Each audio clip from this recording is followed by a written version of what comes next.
vous cherchiez à montrer aux gens à qui vous avez diffusé, au cadre du FN, à qui vous avez diffusé cette vidéo exactement? Alors, l'intérêt on va dire, en mettant cette vidéo, c'était clairement pour les gens aujourd'hui, quelqu'un qui se convertit à l'islam, s'est rattaché tout de suite, on va dire, l'actualité, surtout la géopolitique, avec le djihadisme.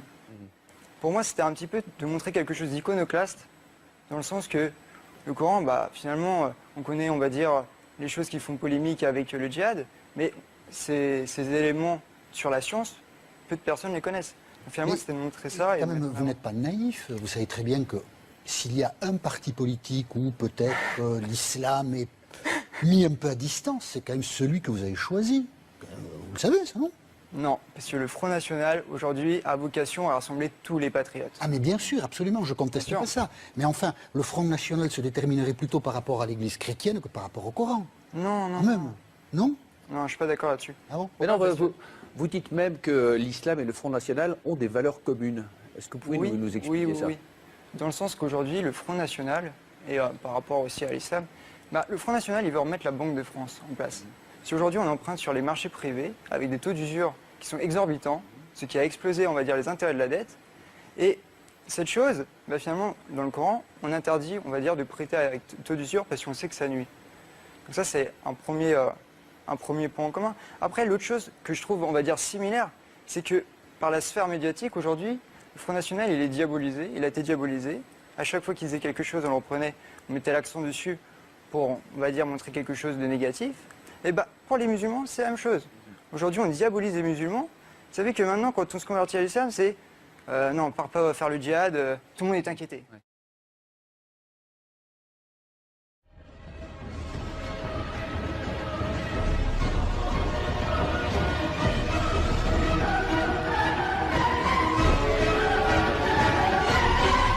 Pour conclure, nous allons vous prouver si le Coran vient bien de Dieu. Car comme il a été dit, si celui-ci provient de Dieu, il doit contenir des miracles. Et si vous lisez le Coran, vous verrez qu'il contient des informations qui ne pouvaient être connues à l'époque, c'est-à-dire il y a 1400 ans. Mohamed était un homme qui vivait en plein milieu du désert d'Arabie, là où la technologie n'existait pas.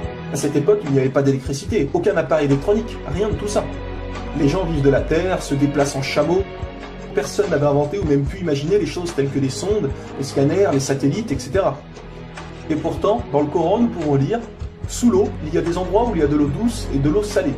Et entre les deux se trouve une barrière invisible qui empêche les deux eaux de se compénétrer. » C'est-à-dire que le sel de l'eau salée ne va pas dans l'eau douce. Ces barrières les empêchent. Les océanologues comme Jacques-Yves Cousteau ont découvert cela récemment grâce aux sous-marins où ils ont pu faire des prélèvements d'eau, etc. Qui, il y a 1400 ans, en plein milieu du désert, pouvait savoir qu'il y a des barrières invisibles dans l'océan?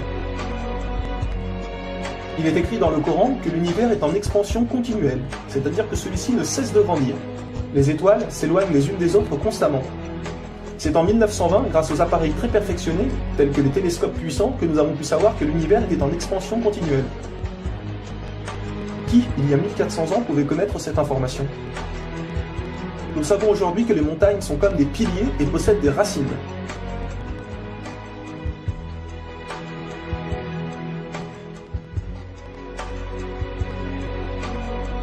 Sans les montagnes, il y aurait très fréquemment des tremblements de terre. Nous savons grâce aux récentes découvertes qu'elles servent à la stabilisation de l'écorce terrestre. Qui, une nouvelle fois, il y a 1400 ans, pouvait savoir que les montagnes étaient ancrées comme des piliers et que ceux-ci servaient à la stabilisation de l'écorce terrestre? Il est écrit dans le Coran que Dieu a créé les 7 cieux et la terre par le même nombre, c'est-à-dire 7. Nous connaissons aujourd'hui, grâce aux sondes qui vont sous terre, que la planète possède 7 couches terrestres. Le noyau interne solide, le noyau externe liquide, la couche D, le manteau inférieur, puis le manteau intermédiaire, le manteau supérieur et la lithosphère. Qui, il y a 1400 ans en plein milieu du désert, pouvait savoir que la Terre possédait 7 couches? Il était impossible de connaître cela sans la technologie récente. Il est aussi mentionné que les plantes ont des sexes, mâles et femelles. La découverte de la sexualité des plantes fut réalisée par Rudolf Jacob Comnenarius entre 1660 et 1720. Le Coran explique étape par étape l'embryologie, c'est-à-dire comment un enfant se développe dans le ventre de sa mère. Le professeur Ketmour, qui a aussi le prix Nobel au Canada de l'embryologie, a confirmé que cela se passait exactement comme indiqué dans le Coran, et a affirmé que ces faits ne pouvaient être connus d'il y a 1400 ans, et que par conséquent, ces informations avaient été révélées à Mohamed par Dieu. Un exemple, le Coran explique qu'à un moment, le fœtus a la forme d'une sangsue dans le ventre de sa mère. Et si on regarde des images des scanners, nous nous rendons compte que l'embryon a exactement la forme d'une sangsue et qu'il s'accroche à une paroi du corps comme le fait une sangsue. Le mot le plus adapté pour décrire cela est sangsue. Vous voyez comment les versets coraniques s'accordent parfaitement avec la science d'aujourd'hui? Pour savoir cela, il a fallu attendre l'arrivée de scanners, de caméras, etc. Qui, il y a 1400 ans, pouvait décrire en détail les étapes de l'embryologie? Pour ceux qui pensent que le Coran copie certaines civilisations, il faut savoir que certaines personnes auparavant avaient fait des suppositions et avaient pensé des choses qui se sont révélées vraies, mais ont aussi fait énormément d'erreurs, et que soi-disant le Coran les avait copiées. Donc par exemple, si vous prenez un mauvais élève qui copie sur un bon élève, si le bon élève a 18 sur 20, est-ce que le mauvais élève va avoir 20 sur 20? Non, bien sûr que non, car le mauvais élève aura copié les bonnes comme les mauvaises réponses, donc il aura aussi 18 sur 20. Alors si soi-disant le Coran copie les civilisations ou peu importe, comment se fait-il que le Coran extrait le vrai du faux? De plus que ces quelques civilisations ne faisaient que des suppositions. Or Mohammed affirme être sûr de tout ce qu'il dit. Le Coran contient plus de 500 versets dus à la science, sans aucune erreur ou contradiction.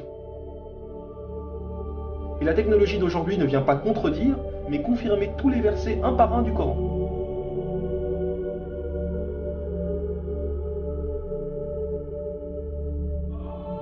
Il est écrit dans le Coran que les fourmis parlent.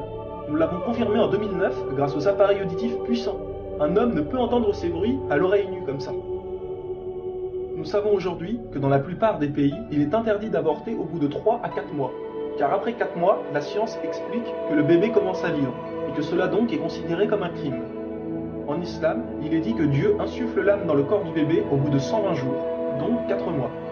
Comme par hasard, au même moment que quand la science démontre que c'est à cette période que la vie du fœtus commence.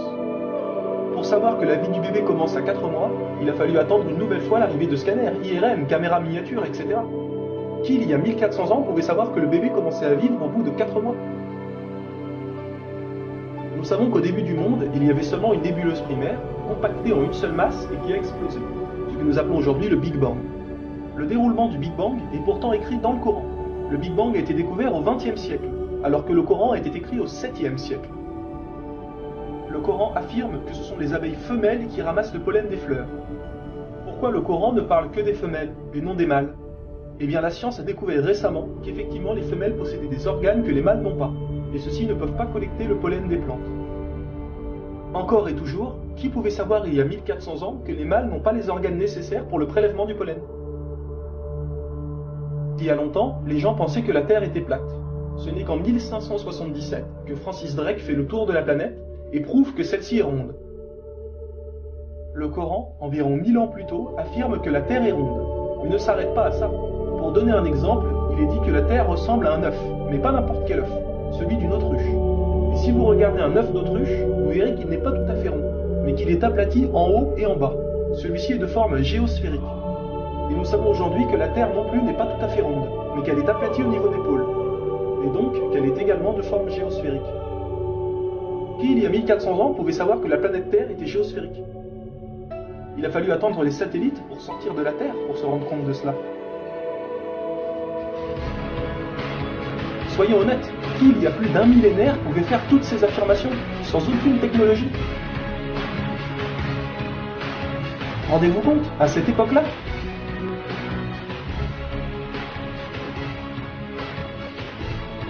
Et soyez conscients que je n'ai donné que quelques exemples. Il y a plus de 500 versets qui parlent de science sans aucune erreur. Le Coran parle d'astronomie, de biologie, de physique, de géologie, etc. Ça ne s'arrête pas là. Le Coran ne comprend pas seulement des miracles scientifiques, mais des miracles linguistiques ou numériques. Par exemple, le mot terre apparaît 13 fois dans le Coran, et le mot mer apparaît 32 fois. Additionnez 13 plus 32, cela vous donne 45. Si l'on met cela en pourcentage, 32 fois le mot mer sur 45 donne 71%. Et c'est exactement le pourcentage que la mer recouvre sur la surface de la Terre. La mer recouvre 71% de la surface de la planète. Et 13 sur 45 donne 29%. Et c'est exactement le pourcentage que représente la Terre sur la surface de la planète. Croyez-vous vraiment que cela vient du hasard? Le mot paradis apparaît 77 fois. Et devinez quoi? Le mot enfer apparaît aussi 77 fois. Le mot foi apparaît 25 fois.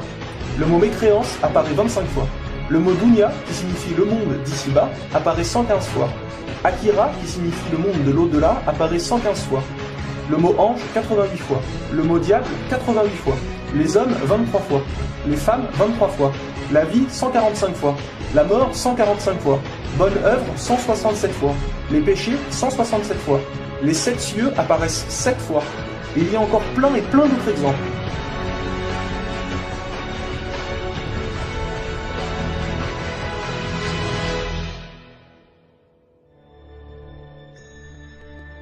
Le Coran est d'une beauté incomparable. Dans la langue originale, c'est-à-dire en arabe, environ la moitié du Coran rime. Le Coran contient des palindromes. Un palindrome est un mot qui veut dire la même chose si on le dit à l'envers. Par exemple, Bob, à l'envers, vous aurez toujours Bob. Ou kayak, à l'envers, vous aurez toujours kayak. Un mot comme ça peut se trouver, mais une phrase entière, cela est quasiment impossible. Ou alors votre phrase ne voudra rien dire. Mais non, le Coran possède des phrases entières en palindrome, et ces versets ont un sens très profond. Le Coran ne possède aucune contradiction ou erreur. Je vais donner un dernier exemple avant de conclure. Vous allez vous rendre compte de l'extraordinaire précision du choix des mots. Dans un verset, Dieu dit qu'il n'a pas doté l'homme de 2 cœurs. Pourtant, un peu plus loin, Dieu parle aussi des femmes. Alors pourquoi il ne dit pas « je n'ai pas doté l'être humain de 2 cœurs » ? Pourquoi ne parle-t-il que des hommes, puisque les femmes sont mentionnées après ? Quand nous lisons tout le passage, nous nous rendons compte que Dieu ne parle pas au sens littéral, mais au sens figuré. Il explique que l'homme ne peut pas être croyant ou non-croyant, c'est l'un ou l'autre, les deux ne peuvent pas coexister. Ou on a la foi, ou on l'a pas. Mais si nous prenons ce verset au sens littéral, est-ce vrai ? Oui, bien sûr, l'homme ne possède qu'un seul cœur. Mais pour les femmes, elles peuvent être enceintes, n'est-ce pas ? Et quand elles sont enceintes, combien de cœurs possèdent-elles ? Vous vous rendez compte de ça ? Si Dieu avait mis l'être humain au lieu du mot homme, un petit malin aurait pu dire « Hé, il y a une contradiction ! Si on prend cette phrase au sens littéral, la femme peut avoir 2 cœurs quand elle est enceinte. » Mais non, même au sens littéral, cette critique est impossible. Que ce soit au sens littéral ou figuré, le Coran est inattaquable. Rendez-vous compte de la précision des mots. Il y a encore plein d'autres choses, mais cela prendrait énormément de temps de tout mentionner. Si cela vous intéresse, il existe de nombreuses conférences réalisées par des savants qui ont été filmées et qu'on peut trouver sur internet, telles que la parole divine de Nouman Ali Khan. Vous avez bien la preuve que le Coran ne peut que venir de Dieu et non d'un être humain.